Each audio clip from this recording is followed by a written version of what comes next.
right, just putting out a short update video here because Kevin, aka Lefty, is such a dope dude, and he stopped by the last video and commented on his recommendation for this small sticking issue I was having, where if I unlocked it, it wouldn't fall down. As you can see, it's already fixed. All I did was literally undo half the knife. So I unscrewed the pivot screw here, but 1, 2, they were all T8, by the way, which was fantastic. So I love when I don't have to switch my tool. I think it pretty much immediately addressed it. I think it was literally just over tightened a little bit, but got it back to a state where it's rock solid on the lockup and perfect now on the action. Just cannot get it to stay at the top anymore. It just wants to go right down. But all I did was open it up, wipe it off. I don't even think and I didn't even add in more lubricant. So right now, like half of it I won't say it's running dry, but cleaned off. There was lubricant on the lock bar and on, all over where the bearing was. So I just cleaned off that side of the blade and this side of the inside of the steel liner. Everything looked nice and good. Put it back together, screwed it down.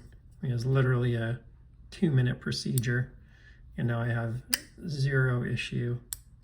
If I go like this, it just drops immediately. So it wasn't like a huge issue as it was. You could just kind of flop it down, but now it's like totally, super smooth all the way. Basically, if you want, you could be aggressive and do a 2-motion shut like that, which for a $75 knife is pretty remarkable. I don't know if I can think of another. I only have one other that can do that, the Kubi Momentum. Maybe there's like a couple others that are slipping my mind, but most of them don't have that kind of action on a knife in this price range. So really impressed with the result from just a very quick disassembly and cleaning. I had a feeling it was something pretty minor. I didn't want to send it back. I usually try not to actually tamper with the knives on the unboxing videos and unscrew it and stuff. I usually reserve that for a follow-up video. So this is that follow-up video, and very pleased. Now this is becoming one of those knives that I'm starting to reach for because the action is just really fun. As you can see, it's not quite like gravity drop shut, like you can't quite do one of those, but a very small shake, like less than right in there with an Oz Rosie. I'd say that's probably the one that this reminds me the most of, would be like an Oz Rosie or a Wee Banter. So it feels really good now. So yeah, that's it for this video. Just a really quick follow-up video on the Divo Stout, Divo Pony Stout, I should say. And props to the quick response from Kevin or Lefty EDC over there at Divo Knives. That was really cool. Yeah, now this thing's becoming very compelling. Certainly, like I said, a little small in the hand, but it's really not. Again, I'd probably just have opted for like a flat frame here so that it would be a little more flexible rather than having to either choke up or choke down. If it was just a flat frame, then I can kind of grab it right where I want to, which is probably right about here from my hand. But, at this price range and overall, it's pretty damn good. You really can't concern over something that's small. This is now a really nice all-around knife for me. The one complaint I had on the other video was that this lock bar felt a little cheap. The lockup's really good, rock solid, no issues there.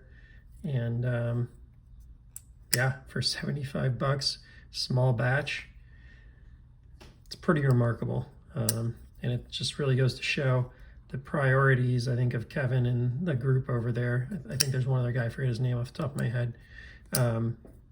And how they really put a lot of the things that are really important to them as knife users at the forefront of their designs, like having all T8 hardware, like having really good detent, like having really good, like every single one that I've gotten from them has had really good centering.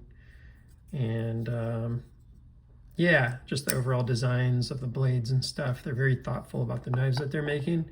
You can really see the sense of like the user. There's nothing abstract. Everything's very straightforward and ergonomic, and it really considers what a user would care about in a knife. So neat stuff coming out of Divo knives. Oh, and the action, of course. They do great action on almost every knife I think that they've made has had really great action. I can't think of one that hasn't. So great to see this thing firing on all cylinders now, and really big thanks to Kevin and the team over there for going above and beyond in the way they support their customers. That's it for now. Please like, subscribe, and I'll see you on the next one. Take care.